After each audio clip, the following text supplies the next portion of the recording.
તો મિત્રો એડિટિંગ કર્યા વગર થંબનેલ બનાવતા શીખવું છે તો આ વિડીયોમાં જોડાઈ રહ્યો તો એક જ ક્લિક ઉપર તમે તમારું થંબનેલ બનાવી શકો છો, જે અત્યારે બહુ જ ટ્રેન્ડિંગમાં ચાલે છે કે થંબનેલ વિના તમારો વિડીયો ક્યારેય સારો નહીં બને. કારણ કે જ્યારે થંબનેલ હશે તો ક્લિક આર્ટ વધશે. તમારે ક્લિક આર્ટ વધશે, જેમ કે સ્ક્રોલ કરો છો અને તમારો વિડીયો પહેલો આવ્યો અને એમાં કોઈ પણ જાતનું થંબનેલ બનાવેલું છે તે કેવું સારું છે તો એની અંદર વધારે ક્લિક આવે તો તમારો વિડીયો વધારે આગળ માહિતી જાય અને વધારે આગળ શેર થાય છે, જેથી કરી યુટ્યુબના એલ્ગોરિધમને આગળ ખ્યાલ પડે કે તમે આ રીતે વિડીયો બનાવો છો તો આગળ કઈ રીતે કઈ કેપેસિટી પ્રમાણે કયા હેશટેગ ઉપર વધારે આગળ મોકલવો તેને ખ્યાલ આવે છે.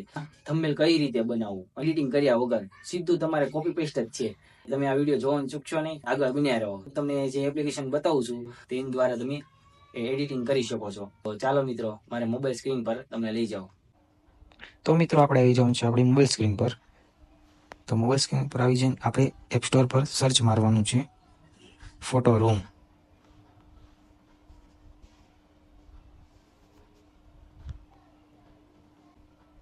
આ રીતનું કંઈક ઇન્ટરફેસ રહેશે. એપ સ્ટોરમાં ફોટો રૂમ સર્ચ મારી અને તેને મારે ઓલરેડી ઇન્સ્ટોલ છે એટલે ઓપન જ હશે, એટલે હું ઓપન કરી લઈશ. ઓપન કરતાં જ એનું કંઈક ઇન્ટરફેસ આવું રહેશે. ઇન્ટરફેસની સાથે અહીંયા સર્ચ બટનની અંદર આપણે લખી દેવાનું છે થંબનેલ.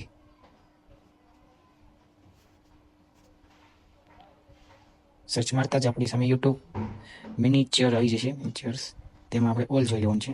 ઓલ જોઈને જો તમને અહીંયા તમારા વિડીયોને લગતું કોઈ પણ જાતનું જે થંબનેલ છે તે આપણે લઈ લેવાનું છે. ઓલરેડી બનાવેલા છે જે ક્લિક કરીને તમારું બેકગ્રાઉન્ડ પણ અહીંયાથી જ રિમૂવ થઈ જશે અને અહીંયાથી જ તમે ટેક્સ્ટ કોઈ પણ જાતનું એડિટિંગ કરી શકો. એ પણ ટેક્સ્ટની સ્ટાઇલ બાઇલ કોઈ પણ જે રીતે તમારે વ્યવસ્થિત બનાવવું હોય એ અહીંયાથી થઈ જશે. ચાલો તો હું તમને બતાવી દઉં. જાણે કે આપણે આ લઈ લઈએ છીએ એક્ઝામ્પલ તરીકે. હવે અહીંયા તમારો ફોટો મૂકવો છે તો તમારે તો રિપ્લેસ કરવાનું છે. તો રિપ્લેસમાં દબાવીને કેમેરા રોલમાં જઈ અને આપણે લઈ લેવાનું છે. હા છે તો લઈ લઈ. જો મિત્રો આનું બેકગ્રાઉન્ડ પણ હું અહીંયાથી જ થઈ જશે. અને જો લાઇટિંગ બાઇટિંગ બધી રીતે હવે એટલું આવી ગયું એટલે આને આપણે જે રીતે સેટ થતું હોય તે રીતે સેટ કરી દેવાનું છે. પછી અહીંથી લાઇટ ઓન કરી દેવાનું, એટલે જે કે અત્યારના ટ્રેન્ડ પ્રમાણે લાઇટ ઓન તો તમારો ફેસ બરાબર બતાવશે.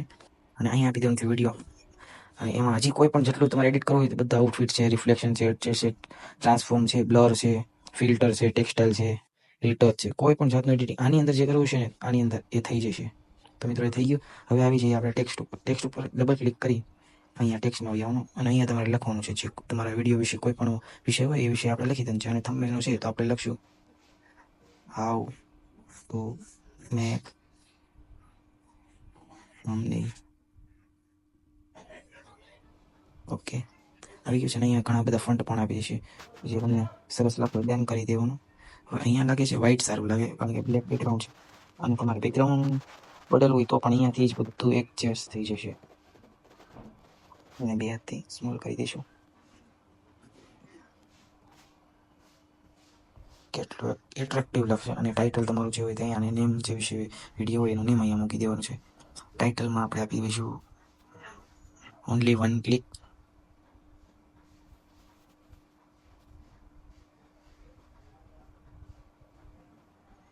હા છે એને આપણે સાઈઝ નાની કરી બતાવીશું.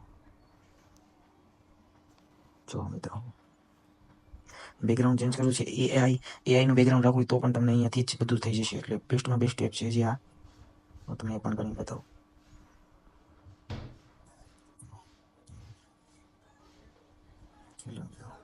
કેટલી જાતનું બેકગ્રાઉન્ડ અને તમારે જે કંઈ સર્ચ મારીને કરવું તોય પણ કંઈ વાંધો નથી. હવે અહીંયા સનસેટ વાળું અથવા તો આ બહુ વોટર વાળું છે તે કંઈક એટ્રેક્ટિવ લાગે છે. ક્રિએટર કોન્ટ્રાક્ટ એ પણ સારું જ છે તો આપણે લઈ લઈએ અને આ લઈ લઈએ. હવે અહીંયા ચેન્જ કરી નાખશું બ્લેક કલર. અહીંયા ઓનલી કંઈ નેમ એડિટ નેમ લખીશ ત્યાં એડિટ કરી નાખશું. ડન. એનો કલર બ્લેક કરીશું તો થોડુંક એટ્રેક્ટિવ લાગશે. જો મિત્રો હવે આને એક્સપોર્ટ કરી લેવાનું છે. એક્સપોર્ટ કરતાની સાથે કેમેરામાં સેવ થઈ જશે અને ડન આપી દેવાનું છે. અને હવે આપણે ડાયરેક્ટ આવી જવાનું છે. ડાયરેક્ટ જો મિત્રો ફૂલ HD અને સારી ગુણવત્તાવાળું ખાલી એક જ ક્લિકની અંદર તમે બનાવી શકો છો. અમારો વિડીયો તમને ગમ્યો હોય તો તેને લાઈક કરજો, શેર કરજો અને સબસ્ક્રાઇબ કરવાનું ભૂલતા નહીં. અને બેલ આઇકન દબાવવાનું ભૂલજો નહીં, જેથી કરીને અમારો વિડીયો તમને પહેલા જોવા મળે.